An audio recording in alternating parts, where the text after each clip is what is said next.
വളരെ പ്രധാനപ്പെട്ട ഒരു വാർത്തയാണ് വി അരുൺ റിപ്പോർട്ട് ചെയ്യാനുള്ളത് തിരുവനന്തപുരത്ത് നിന്ന്. അതായത് ഈ റോഡ് നിർമ്മാണ വിവാദത്തിൽ കടകംപള്ളി സുരേന്ദ്രനെതിരെ സിപിഎമ്മിന്റെ സംസ്ഥാന സമിതിയിൽ അതിരൂക്ഷ വിമർശനം ഉണ്ടായി എന്നുള്ളതാണ് വി അരുൺ നൽകുന്ന വാർത്ത. വിവാദത്തിന് തിരികൊളുത്തിയത് കടകംപള്ളിയാണ് എന്നുള്ളതാണ് പ്രധാനപ്പെട്ട വിമർശനം.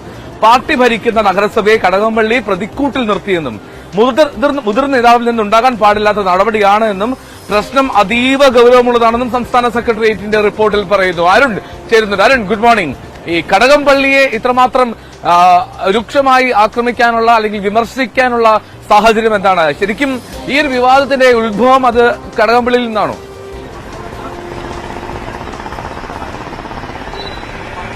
തീർച്ചയായും കഴിഞ്ഞ കുറച്ച് മാസങ്ങളായി തലസ്ഥാനത്തെ റോഡുകളെല്ലാം കുഴിച്ചിട്ട നിലയിലാണ്. സ്മാർട്ട് സിറ്റിയുടെ ഭാഗമായി, സ്മാർട്ട് റോഡുകളുടെ ഭാഗമായുള്ള നവീകരണ പ്രവർത്തനമാണ് നടക്കുന്നത്. വലിയ ബുദ്ധിമുട്ട് ജനങ്ങൾക്ക് ഉണ്ടാക്കുന്നു. പക്ഷേ അത് ആദ്യം കരാറുകാർ ഉപേക്ഷിച്ചു പോവുകയും പിന്നീട് പുതിയ കരാറുകാരൻ വന്ന് പണിയേറ്റെടുക്കുകയും ഈ മാർച്ച് 30 മുമ്പ് പൂർത്തിയാക്കുമെന്ന് മന്ത്രി ഉറപ്പ് നൽകിയതുമൊക്കെയാണ്. പക്ഷേ ഒരു ജില്ലാ വികസന സെമിനാറിലാണ്, നഗരസഭ നടത്തിയ ജില്ലാ വികസന സെമിനാറിലാണ് കടകംപള്ളി സുരേന്ദ്രൻ മേയർ ആര്യ ഉൾപ്പെടെ വേദിയിലിരിക്കുമ്പോൾ അതിരൂക്ഷ വിമർശനം, എല്ലാവരും ഞെട്ടിച്ചൊരു വിമർശനം നടത്തിയത്.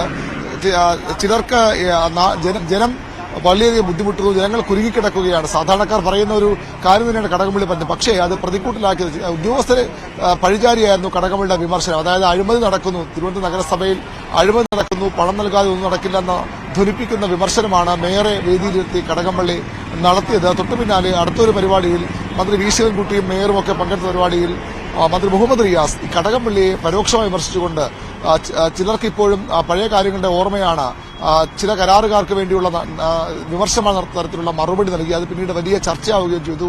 ഭരണമുന്നണിയിലെ സിപിഎമ്മിലെ പ്രധാനപ്പെട്ട നേതാക്കൾ തമ്മിലുള്ള ഏറ്റുമുട്ടൽ അത് വ്യാഖ്യാനിക്കപ്പെട്ടു.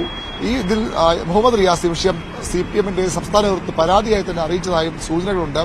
തുടർന്നാണ് സിപിഎമ്മിന്റെ സംസ്ഥാന സെക്രട്ടറി വിഷയം ചർച്ച ചെയ്തത്. കടകംപള്ളിയുടേത് ഒരിക്കലും അംഗീകരിക്കാൻ കഴിയാത്ത നടപടി, പ്രത്യേകിച്ചും അദ്ദേഹത്തെ ഒരു മുതിർന്ന നേതാവിൽ നിന്ന് അംഗീകരിക്കാൻ കഴിയാത്ത നടപടി എന്ന വിലയിരുത്തലാണ് സിപിഎം സംസ്ഥാന സെക്രട്ടേറിയറ്റ് ഉണ്ടായത്. ആ റിപ്പോർട്ടാണ് കഴിഞ്ഞ ദിവസങ്ങളിൽ ചേർന്ന ഞായറാഴ്ച ചേർന്ന സംസ്ഥാന സമിതി യോഗത്തിൽ സിപിഎം സംസ്ഥാന സെക്രട്ടറി എം വി ഗോവിന്ദൻ അവതരിപ്പിച്ചത്. രൂക്ഷ വിമർശനമടങ്ങിയ റിപ്പോർട്ടാണ്. കടകംപള്ളി അനാവശ്യ വിവാദം ഉണ്ടാക്കുകയായിരുന്നു, പാർട്ടി ഭരിക്കുന്ന നഗരസഭയെ പ്രതിക്കൂട്ടിൽ നിർത്തി, മേയർ വേദിയിലെത്തിയായിരുന്നു വിമർശനം, റിയാസിന് മറുപടി പറയേണ്ടി വന്നതുമൊക്കെ ആ സാഹചര്യത്തിൽ. അതുകൊണ്ട് തന്നെ കടകംപള്ളിയുടേത് അതീവ ഗുരുതരമായ നടപടിയാണ്. ഒരുപക്ഷെ അച്ചടക്ക നടപടി ഇതിന് കടകംപള്ളിക്കെതിരെ ഉണ്ടായാലും അത്ഭുതപ്പെടാനില്ല. ആ രീതിയിലുള്ള ശക്തമായ വിമർശനമാണ് സംസ്ഥാന സെക്രട്ടറിയുടെ റിപ്പോർട്ടിൽ ഉള്ളത്. സംസ്ഥാന സമിതിയിലും അംഗങ്ങൾ കടകംപള്ളിയെ അതിരൂക്ഷമായി വിമർശിച്ചാണ് സംസാരിച്ചത്.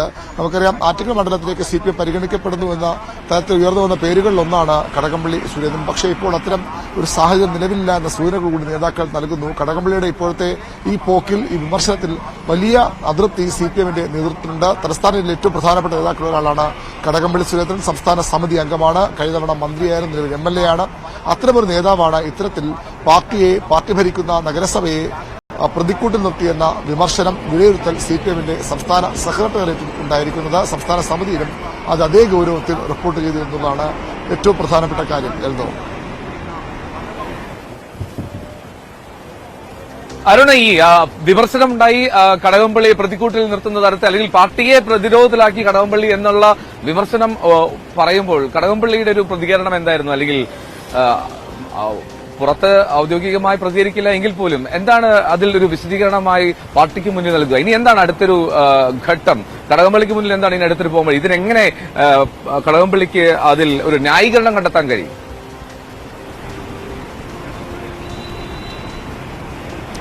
സ്വാഭാവികമായി വിവാദം ഉയർന്നു വന്നതിന് തൊട്ട് പിന്നാലെ കടകംപള്ളി മന്ത്രി റിയാസിനെ അല്ല താൻ വിമർശിച്ചത്, അല്ലെങ്കിൽ റിയാസ് വിമർശിച്ചത് എന്നെയല്ല എന്ന മറുപടിയുമായി അന്ന് തന്നെ രംഗത്തെത്തിയിരുന്നു. രണ്ടുപേരും നിയമസഭയിൽ ഒരുമിച്ച് നിൽക്കുന്ന ചിത്രം സാമൂഹ്യ മാധ്യമങ്ങളിൽ കടകംപള്ളി സുരേന്ദ്രൻ പങ്കുവച്ചിരുന്നു. പക്ഷേ പലപ്പോഴും നിയമസഭയിൽ ചർച്ച നടക്കുമ്പോൾ പ്രതിപക്ഷം ഈ വിഷയം ഉയർത്തിക്കൊണ്ടുവരും. കടകംപള്ളിയെയും റിയാസും തമ്മിലുള്ള തർക്കമായി പാർട്ടിയിലെ ഉൾപാർട്ടി പ്രശ്നങ്ങളായി ഇത് അവതരിപ്പിക്കപ്പെടുന്നു. അതുകൊണ്ട് തന്നെ വലിയ അതൃപ്തി നേതൃത്വമുണ്ട്. കടകംപള്ളിയെ ഔദ്യോഗികമായ വിഷയത്തിൽ പ്രതികരിക്കാൻ ഇടയില്ല. സിപിഎം നേതൃത്വം ഒരുപക്ഷെ ഈ വിവാദം ഈ രീതിയിൽ പരസ്യപ്രതികരണം തയ്യാറാകാൻ ഇടയില്ല. പക്ഷേ കടകംപള്ളിയുടെ ഇപ്പോഴത്തെ നീക്കങ്ങളിൽ ഈ റിയാസിനെതിരെയും അതുപോലെ തന്നെ നഗരസഭയ്ക്കെതിരെയുമൊക്കെയുള്ള വിമർശനങ്ങളിൽ കടുത്ത അതൃപ്തി നേതൃത്വത്തിനുണ്ട്.